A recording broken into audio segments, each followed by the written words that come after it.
fyrst að setja dúk eða einhverja hér yfir skiltið til þess að hægt var að afhjúpa og þessu lenti ég einhvern tímann í áður. Ég var svo heppinn að hitta vini mína og sagði þeim frá þessu og þau sögðu við erum með teppi í bílnum.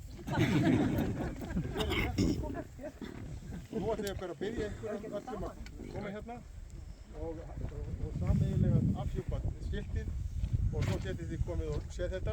Síðan förum við bara hér niður að Tjarnalundi í félagsheimilinu. Það er alveg ljóst mál að það verður mjög þröngt.